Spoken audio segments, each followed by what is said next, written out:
우리 한번 따라합시다. 밤과 아침 사이에서 뭘 하죠? 밤과 아침 사이에 뭐 해요? 자죠. 자잖아요. 밤과 아침 사이. 자, 오늘 우리가 자고 있습니다. 그 말씀을 드리려는 게 아니라 오늘 우리는 이 말씀을 중심으로 해서 몇 가지를 한번 생각해 보려고 해요. 지난달 6월의 수요 예배 제가 설교 말씀이 시편 126편이었습니다. 그래서 시편 126편 1절에서 6절까지 말씀을 제가 전했는데요.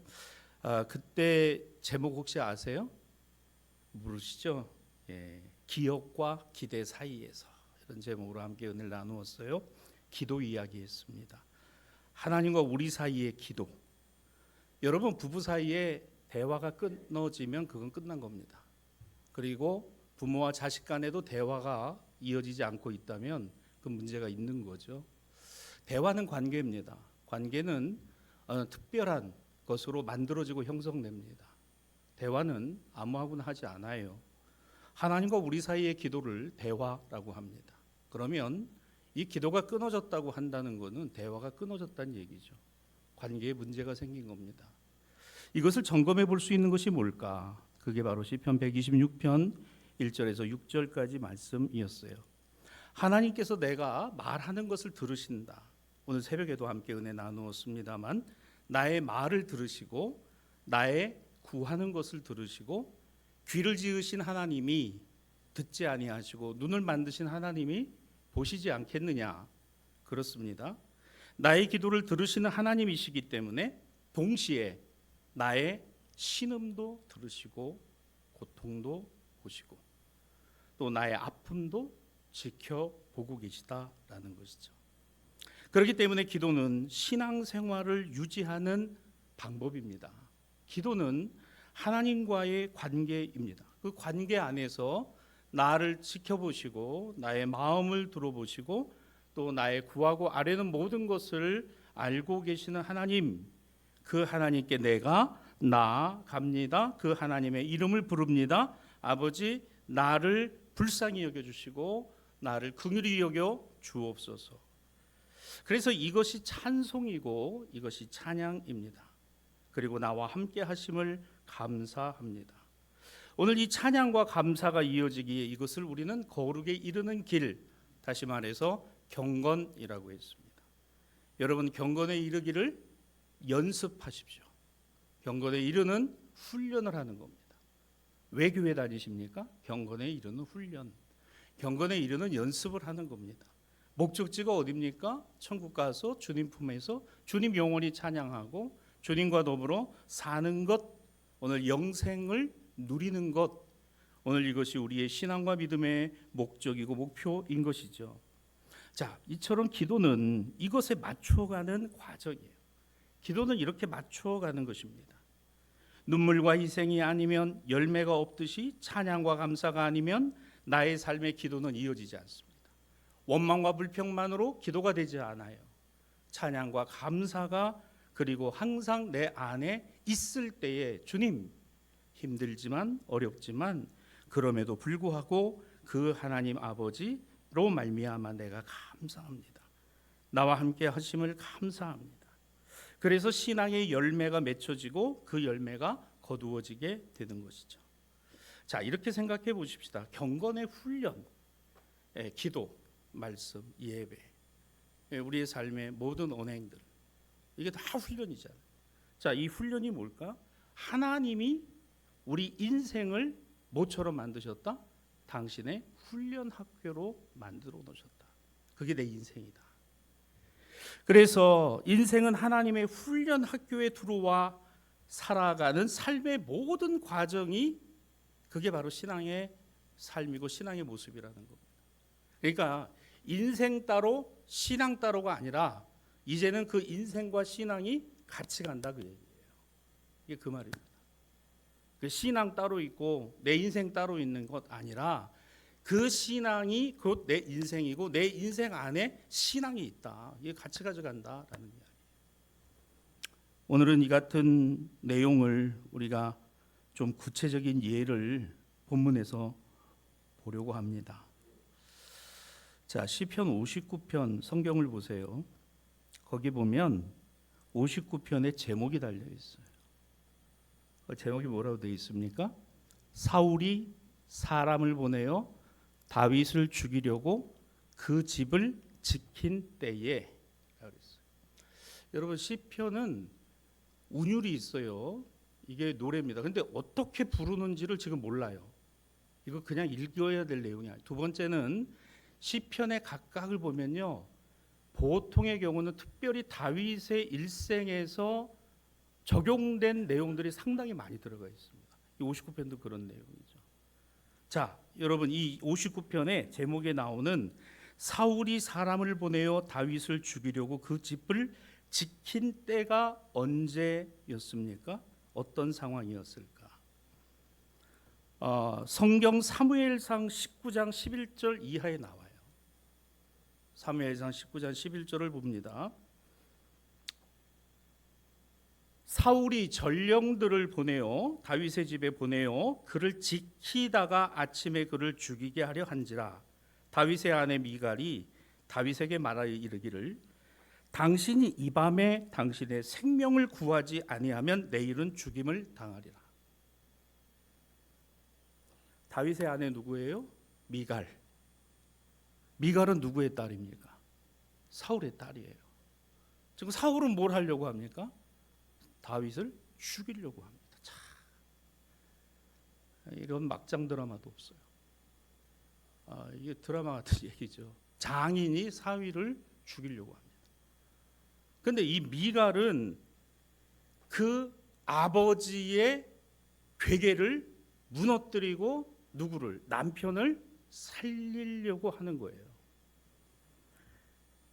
다윗의 아내 미갈은 아버지 사울이 보낸 자객들이 조용히 움직이고 있을 때 그 자신의 집을 포위하고, 그래서 때가 되면 그 밤이 지나 아침이 되기 전에 남편 다윗을 죽이려고 하는 것을 알았어요. 어떻게 알았을까? 여러분, 이 다윗과 미갈은 부부관계이지만 동시에 다윗의 가장 가까운 친구가 있어요. 누굽니까? 요나단입니다. 요나단은 사울의 아들이에요. 즉 다시 말하면 미갈과 요나단은 서로 온누이 관계입니다. 그러니까 다윗을 죽이려고 하는 사울이나 그 아버지로부터 다윗을 건져내려고 하는 요나단과 미갈은 사울의 자녀들이었어요. 그러니까 이렇게 얽히고 설켜버린 그와 같은 관계 안에 지금 가장 위급한 사람은 누굽니까? 그게 다윗입니다. 답도 없어요, 여러분. 여러분, 믿어야 돼요? 믿지 않아야 돼요? 아내를 믿어야 돼요? 믿지 않아야 돼요? 요나단을 믿어야 돼요? 믿지 않아야 돼요? 분명히 그 아버지가 자객을 보내어서 이 군사적으로 움직이고 있는 내용들은 아버지 가까이 있었던 요나단은 알고 있었을 거예요. 지금처럼 휴대폰이 있어서 연락할 수 있는 것도 아니고 사람을 급하게 보내서 누이에게 큰일 났다, 아버지가 지금 군사를 움직여서 죽이려고 한다. 자신들의 아버지 사울이 지금 다윗에게 얼마나 큰 위험이 됐는지를 너무너무 잘 알고 있는 거예요. 사울에 의해 몰래 보내진 군사들이 집을 포위합니다. 조용히. 그러면서 은밀하게. 그리고 이 일은 밤새 진행이 되고 아침이 되기 전에 끝을 봐야 되는 일입니다. 어떤 끝이에요? 다윗을 죽이는 겁니다.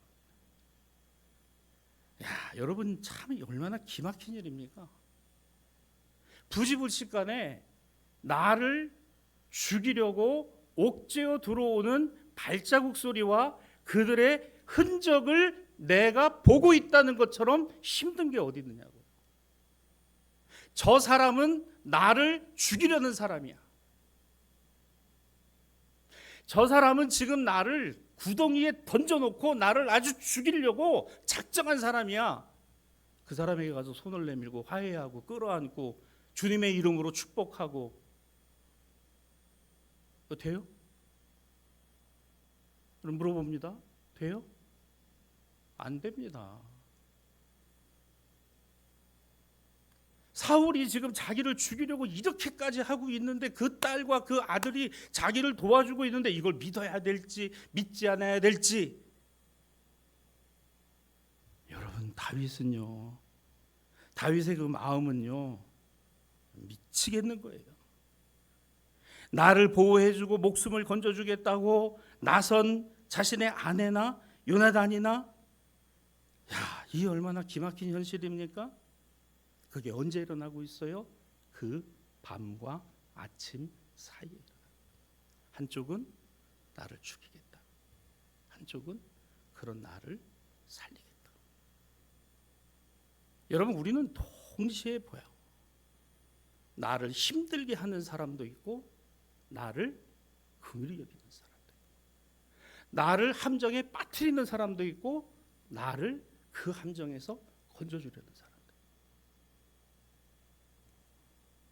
그 밤과 아침 사이에 다윗은 납작 엎드릴 수밖에 없었어요. 찍소리도 내지 않고 조용히. 죽음의 공포가 시시각각 다가와요. 무기도 없습니다. 자기를 도울 군사도 없습니다. 미력한 아내 미갈과 같이 있을 뿐입니다. 밖에서 요나단이 도우러 올 수 있는 상황도 형편도 아닌 겁니다. 이런 처지에 있는 나 다윗을 도우시는 분, 나를 도와주실 수 있는 분, 내 이런 상황을 알고 계시는 분, 보고 계시는 분이 누구시냐?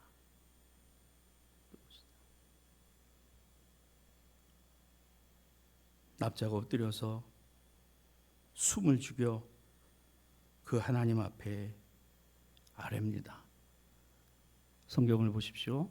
59편 1절입니다. 나의 하나님이여, 나의 원수에게서 나를 건지시옵소서. 여러분, 이게 그 표제에 있는 제목의 내용을 우리가 알고 이 말씀을 보면 이 59편 1절이 얼마나 절박한, 나의 하나님이여, 나의 원수에게서 나를 건지시고 일어나 치려는 자에게서 나를 높이 드소서. 여러분, 가장 절박할 때 주님의 이름을 불러보셨어요? 어떤지 아십니까? 주님의 이름이 나오지도 않습니다.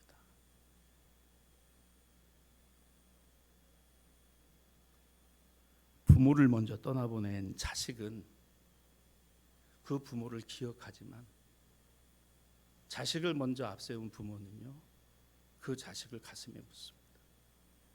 그건요, 어느 누구도 위로해 줄 수 없고 어느 누구도 이해할 수 없으며 어느 누구도 힘이 되줄 수 없어요. 자식을 잃은 부모.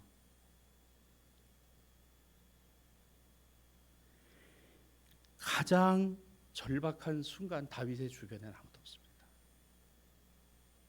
무기도 없습니다. 군사도 없습니다. 대적할 수도 없습니다. 할 수 있는 게 뭐예요? 나의 하나님, 나의 원수에게서 나를 건져 주옵소서.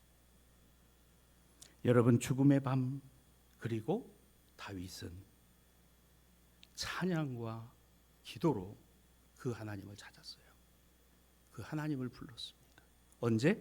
죽음의 밤과 그리고 그 아침에 찬양과 기도가 있었어요. 이게 바로 시편 59편의 이 전체 내용입니다. 자, 이 내용을 압축하고 있는 것이 우리가 함께 읽은 16절인 거예요. 그 16절에 아침에라는 말이 나오죠. 이 59편의 주제 단어가 바로 이겁니다. 그 밤에 죽음으로 끝났으면 그에게는 뭐가 없어요? 아침은 없습니다. 그 밤에 죽었으면 다음에 아침은 없어요. 그런데 그 아침을 바라보고 그 아침을 하나님께 구하고 있는 다윗입니다. 자, 그러면 몇 가지로 좀 더 살펴봅니다. 자, 지금 다윗의 처지와 형편, 첫째는 이겁니다. 나는 완전히 포위됐습니다. 나는 완전히 포위됐습니다. 그렇죠? 3절 성경을 봅니다. 그들이 나의 생명을 해하려고 엎드려 기다리오니. 그들이 누구예요? 사울이 보낸 자객들, 사울이 보낸 군사들. 몰래 잠입해 들어와서 그 집을 완전히 포위하고 이제 딱 한 틈만 보이면 다윗을 들어가서 목을 칠 바로 것 같아요. 나는 완전히 포위되었습니다. 3절입니다. 그들이 나의 생명을 해하려고 엎드려 기다립니다. 여러분, 이게 얼마나 무서웠을까요? 다윗이 처한 이 상황은 막연한 두려움이 아니었습니다. 실제적인 공포와 두려움이었어요. 그의 집 앞에 진을 친 사울의 병사들은 매우 날랜 자격들이었을 겁니다. 사울이 이런 중차대한 일을, 그리고 은밀히 처리해야 되는 이와 같은 일을, 확실히 마무리 져야 되는 이런 일을 그저 아무나 보내지는 않았을 거예요. 잘 훈련되고 날랜 군사들 중에서 뽑히고 뽑힌, 그리고 입이 무겁고 속전속결로 사울이 내린 살인의 명령을 집행할 정예 군사 중에 군사들을 사울은 보냈습니다.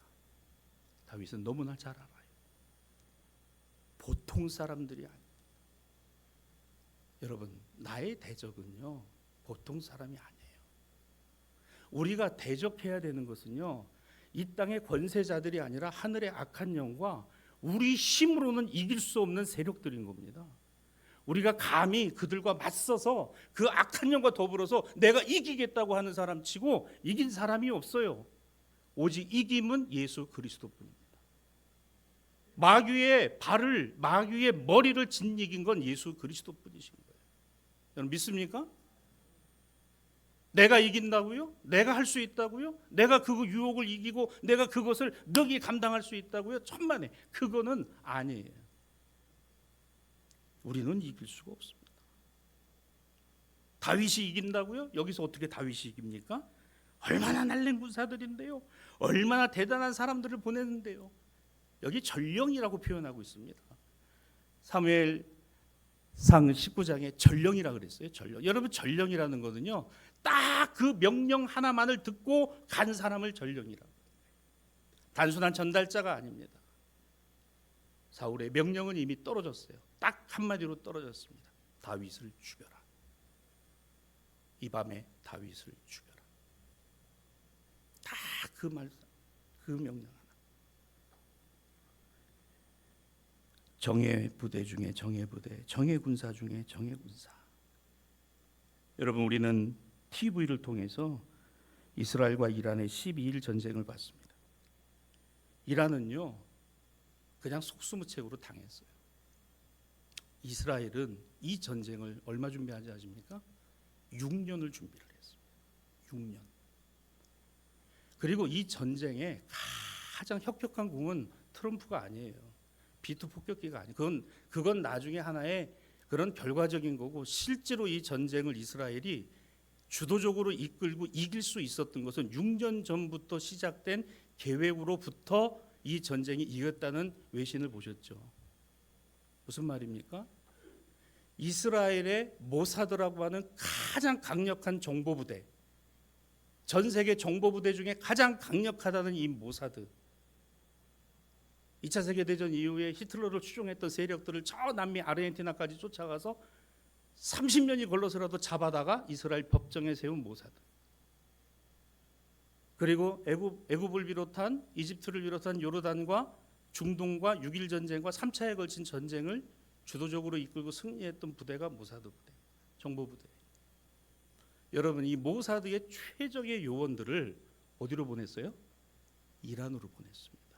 그래서 이란 사람이 되어서 6년 동안 그 이란에서 완전히 신분 탈색을 하고 이란의 최고위층으로 접근할 수 있는 데까지 올라간 거예요. 그들이 문을 열어버린 겁니다. 그래서 지금 전쟁 끝나고 이란 뭐 하고 있어요? 대대적으로 간첩 색출하고 있죠. 이미 늦었어요. 여러분, 다 빠져나갔습니다. 여러분, 이게 무서운 거예요. 이게 전령인 겁니다. 그래서 이 12일의 전쟁은요, 결국 이란이 항복을 한 거예요. 이란이 항복을 하고, 왜? 미사일도 없고 이제 더 쏠 수도 없고. 트럼프는 뭐예요? 노벨상 욕심이 있으니까 B2 한번 띄워서, 여러분 그 비행기 얼마인지 아십니까? 2조 7천억 원짜리예요. 한 대가 2조 7천억 원. 자, 그걸 띄워가지고 14대를 띄웠습니다. 얼마나 무서워. 여러분 이건요, 딱 레이더로 보면 비둘기로밖에 안 보인다는 비행기예요. 그게 18,000km를 날아가서 이란을 때리고 핵시설을 때리고. 근데 그거를 준비한 6년 동안 준비한 이스라엘 정보부대가 바로 이란을 열어줘요. 여러분 지금 다윗을 잡으러 온 사울의 이 전령들은요, 바로 그런 자들이에요.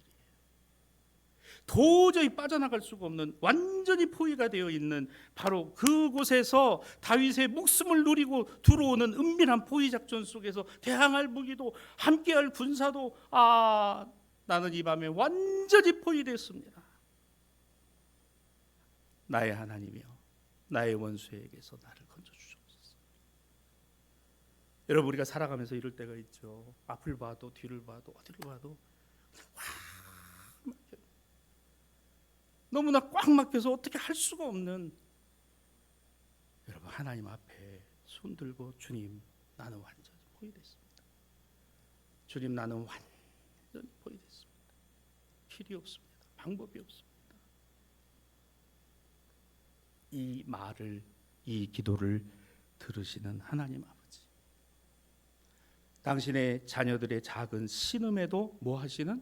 응답하시는 하나님이 오늘 그 밤에 다윗을 찾아오셨습니다. 여러분에게도 이와 같은 은혜가 있기를 주님의 이름으로 축원합니다. 두 번째는 이거예요.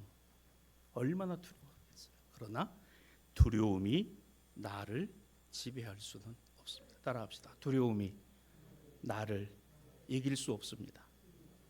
그렇습니다. 두려움은 나를 이길 수가 없어요. 내가 두려움에 굴복하면 굴복하는 거지, 두려움이 나를 이기지 못해요. 자, 오늘 9절입니다. 성경을 보죠. 하나님은 나의 요새이시니 그의 힘으로 말미암아 내가 주를 바라리이다. 여러분 이 그의 힘으로 말미암아라고 하는 9절 말씀을 보면 거기 숫자 2가 있어요. 그 난해주를 봅시다. 성경 밑에, 본문 밑에 보시면 70인역에 내 힘이시여 내가라는 말이 있다. 내 힘이시여. 자 보세요. 그의 힘으로라는 말은 힘의 강조점이 있다면, 내 힘이시여라는 말에는 바로 그 힘의 주체가 나를 붙들고 계시다라는 것으로 바뀌어 있다는 거예요. 이게 여러분 70인역 성경이라는 게 뭐냐면, 구약 성경이 원래 히브리어로 쓰여져 있습니다. 그런데 바벨론 포로 시기에 이스라엘 백성들이 바벨론에 남아서 이스라엘로 돌아가지 않고 귀환하지 않은 유대인들이 있었어요.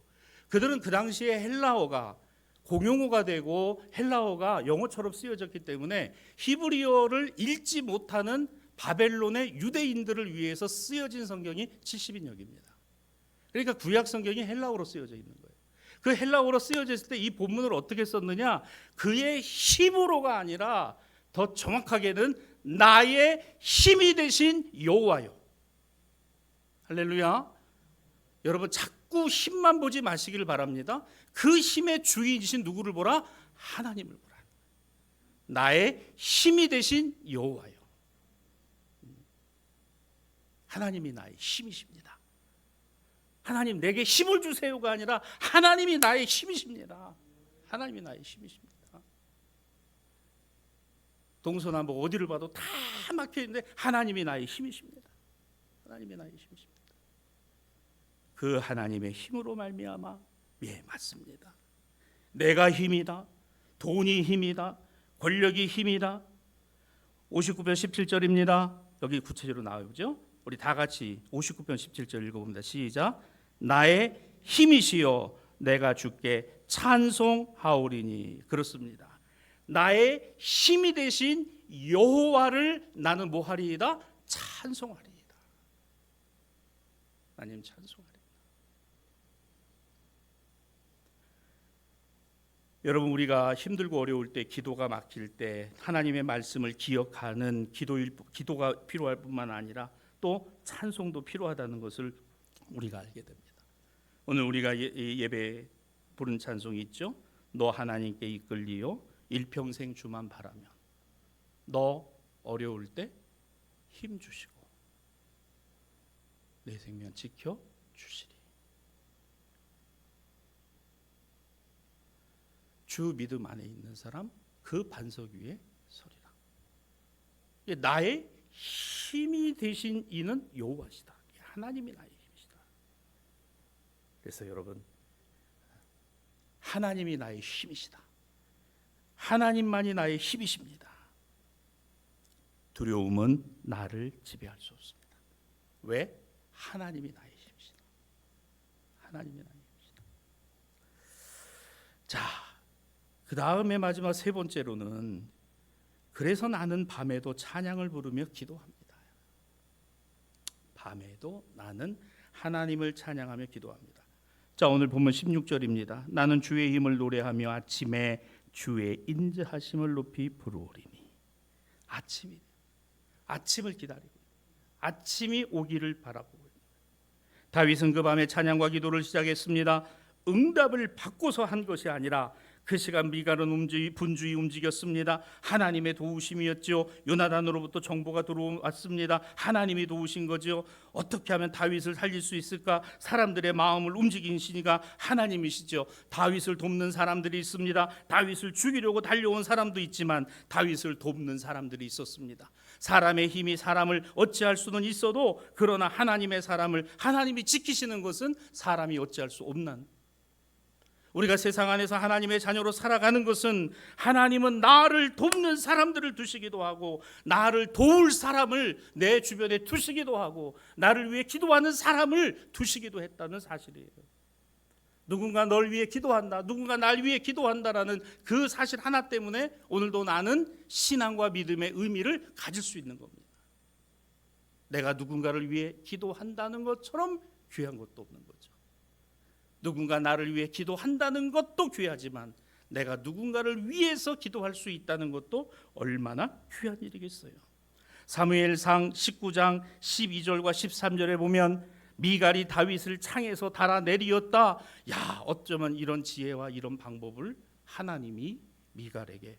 13절입니다. 미갈이 우상을 가져다가 침상에 누여 염소털로 엮고 위장을 해서 보옷을 입혀놓고 다윗인 것처럼 침대에다 갖다 눕혀놨어요. 이런 꾀를 내게 되는, 그것도 어디서? 우상을 가져다가. 여러분, 우상은 이런 데 쓰는 거예요. 우상은 그거 붙들고서 그냥 끌어안고, 여러분 그렇게 쓰는 게 우상이 아닙니다. 우상은 이렇게 쓰는 거예요.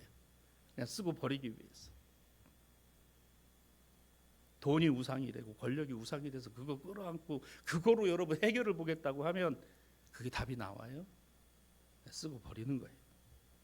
다윗의 계책이었습니까? 미갈의 계책이었어요? 다윗의 꾀였습니까? 미갈의 꾀였습니까? 아닙니다. 그 밤에 다윗의 신음을, 다윗의 처지와 형편을 보신 누가? 하나님께서 미갈에게. 아니, 미갈도 이렇게 끝까지 이렇게 했으면 좋은데 나중에 가가지고는 또 이게 안 좋아져요. 이 다윗하고 좀 그런 안타까움은 있어요. 근데 여기에 이 미갈은 하나님이 이 미갈을 쓰셨다는 거예요. 우리는 이렇게 고백합니다. 누가 나의 도움이 될까? 누가 나의 힘이 되어줄까? 누가 나를 알아줄까? 누가 나의 위로가 될까? 여러분, 그렇습니다. 그것이 한 걸음 더 나아가면 나의 도움은 하나님으로부터, 나를 돕는 사람들을 하나님이 세우시고 나와 함께할 사람들을 하나님이 붙들어 주십니다. 이게 바로 밤과 아침 사이에 우리의 기도예요. 기도가 돼요. 맞습니다. 사랑하는 여러분, 나의 도움이 어디서 와요? 역사하신 하나님께 있어요. 나를 도울 사람들을 누가 붙여주세요? 하나님이 붙여주세요. 물질과 환경과 조건을 넘어서는 것이 하나님께 있고, 나는 물질과 환경과 조건을 바라보고 있는 것이 오늘의 내 처지와 형편이니 그 너머에 전능하신 하나님을 바라보는 것이 그게 신앙과 믿음의 안목인 것이죠. 그래서 시편 121편 1절로 2절은 이렇게 말합니다. 내가 산을 향하여 눈을 들리라. 나의 도움이 어디서 올까? 나의 도움은 천지를 지으신 여호와에게서로다. 내가 산을 향하여 눈을 들리라. 여러분, 이 시편 121편은 제목이 이렇게 되어 있어요. 성전에 올라가는 노래라고 되어 있습니다. 나의 도움이 어디서 와요? 천지를 지으신 여호와에게서로다. 하나님은 천지를 말씀으로 지으셨습니다. 그 하나님이 못하실 일이 없고 그 하나님이 또한 안 하실 일이 없다. 그렇습니다. 이게 바로 우리의 신앙과 믿음이니 그 도움의 손길이 임하는 아침까지 오늘도 내가 그 하나님의 이름을 부르고 그 하나님의 역사하심을 바라보는 것이 오늘을 살아가는 우리의 신앙과 믿음이 되어야 할 줄로 믿습니다. 하나님은 하나님의 학교를 통해서 고통을 통과하게 하세요. 그게 훈련입니다. 경건의 훈련, 말씀과 찬양과 기도의 훈련이기도 한 거죠. 하나님의 학교에는요, 많은 사람이 입학합니다. 그런데 모든 사람이 다 졸업하지는 않습니다. 그리고 때로는 정예의 성도를, 정예의 하나님의 자녀들을 만드시기 위해서 엄청난 시련과 연단들이 다가오기도 합니다. 그렇습니다. 그것을 졸업하기까지. 그러나 이 신앙과 믿음의 경건의 훈련들은 가면 갈수록 더 힘들고 어려워지겠지만, 그러나 또한 감당할 만한 시험 외에는 하나님이 허락하지 않으심을 깨닫게 되기도 합니다. 내게 능력 주시는 자 안에서 내가 이것을 감당한다. 저희 집 작은 아이가 원래는 10월에 병장을 달아야 되는데요, 이제 8월에 병장을 단대요.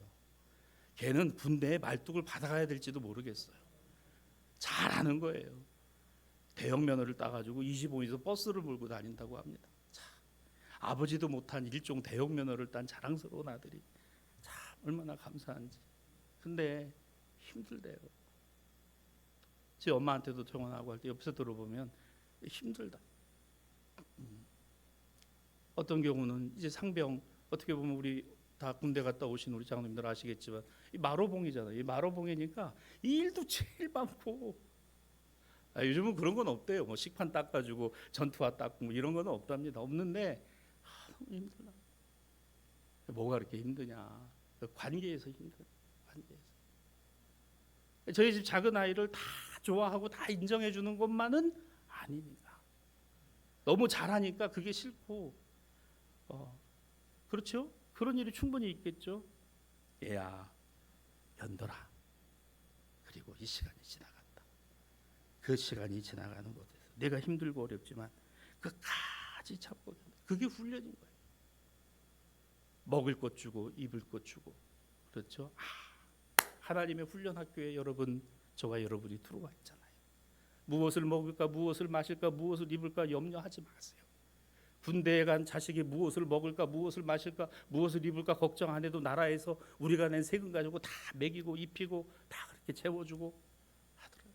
주님 말씀처럼. 여러분, 우리가 보이는 것에서 이미 판단을 하고 결론을 내리는지도 모릅니다. 그러나 하나님은 판단과 결론을 갖고 계신 것이 아니라 정답을 갖고 계세요. 하나님은 답을 갖고 계신 겁니다. 우리는 답을 구하고 있는 거예요. 답은 하나님께 있습니다. 여러분, 이 학교 안에서 모든 사람이 입학을 할 수는 있어도 누구나 다 졸업하지는 못한다 하더라도, 그러나 나는 끝까지 이 경건과 신앙과 믿음의 훈련을 이겨 오늘 주님 나라가는 그날까지 승리하는 복된 하나님의 자녀가 되었으면 좋겠습니다. 여기서 하나님으로부터 깨어지지 않는 사람들이 깨져나가고, 권력의 힘을 하나님으로 착각하는 사람들이 부서져 나가고, 돈과 물질을 우상인 줄 모르고 끝까지 붙들고 살아가는 사람들이 무너지고, 그게 누구였어요? 다윗이었습니다. 하지만 여전히 깨지지도 않고 부서지지도 않고 무너지지도 않는 입학생 하나, 누구였어요? 사울이었습니다. 안 깨졌어요. 튕겨 나가져 버렸습니다. 그가 사울이었습니다. 말씀을 정리합니다. 신앙훈련 다 마치고 졸업하기까지 다윗은 그의 인생을 주님께 걸었어요. 처음엔 사울도 함께 있었습니다. 그러나 사울은 끝까지 가지 못했어요. 두 사람의 결과는 확연히 달랐습니다. 사울은 우리가 지금 보았듯이 그 다윗을 죽이기 위해서 자신의 전 인생을 거기에 걸었어요. 한 사람을 죽이기 위해서 왜 이렇게 인생을 허비했을까? 왜 그랬을까요? 그에게는 하나님이 없었습니다. 사울에게는 하나님이 없었어요. 사울은 하나님이 없었습니다. 이걸 누가 알았어요? 사무엘이 알았습니다. 왕이요, 왕이 하나님을 버렸으므로 너에게 하나님 없잖아. 하나님도 왕을 버려. 이제 당신은 끝났습니다. 이게 사무엘의 선포입니다. 왕이 하나님을 버렸으므로 하나님도 왕을 버렸습니다. 그게 사울이었어요. 사랑하는 성도 여러분, 누구나 인생의 밤이 있습니다. 신앙과 믿음도 그렇죠. 그러나 이 밤으로부터 아침을 맞기까지는 온전히 누구의 시간일까? 나의 시간입니다. 밤으로 아침까지 주어진 시간은 온전히 나의 시간이에요. 그러면 여러분 무엇 하시겠습니까? 어떻게 하시겠습니까? 그때 어떤 결과가 기다리고 있을까요? 밤과 아침 사이, 시작으로부터 끝까지. 오늘 우리가 함께 읽은 16절의 말씀은 나는 그 밤으로부터 아침이 되기까지 나의 힘과 능력이신 하나님을 찬송하고 간절히 구하겠습니다. 주님이 나의 보호가 되시며 나의 피난처이시기 때문입니다. 나라와 권세와 영광이 영원히 아버지의 것이기 때문입니다. 우리 주님이 가르쳐 주신 기도잖아요. 옛날 우리 주기도문에는 대개 주의 나라와 권세와 영광이 아버지께 영원히 있사옵나이다. 대개가 뭐예요? 저는 주일학교 다니면서 대개가 저기 그건 줄 알았어요. 그게 아니더라고요. 여러분, 이 대개는 그런 개가 아니라 이 대개라는 건 때문에라는 말이에요. because 때문에 나라와 권세와 영광이 영원토록 아버지의 것이기 때문에, 아버지의 것이기 때문에. 그렇습니다. 주님, 오늘도 우리는 이 말씀에 힘을 얻고 이 말씀이 오늘의 밤을 맞은 나에게 아침을 바라보는 파수꾼의 경성원과 같이 주여 나를 도우사 세월 호송하지 않고 그 주님의 은혜 안에서 살아가고 나를 돕는 자들을 붙여주시고 나를 위해 기도하는 자들을 축복해 주시고 내가 누군가에게 도움이 되게 하시고 내가 누군가에게 중보자가 되게 하시고 앞뒤 사방 전지 다 막힌 것 같아도 오늘 그 하나님이 길을 내시고 열어가심을 나로 알게 하시고 깨닫게 하시고 걸어가게 하여 주옵소서. 그러므로 이 밤에서 아침은 온전히 나에게 주어진 시간일 뿐만 아니라 따라합시다. 하나님이 역사하시는 시간입니다. 믿습니까? 밤에서 아침 사이 하나님이 온전히 역사하시는 시간입니다. 오늘 이 같은 은혜가 우리 모든 성도들에게 가득하게 되시기를 우리 주님의 이름으로 간절히 축복합니다. 우리 찬송하겠습니다.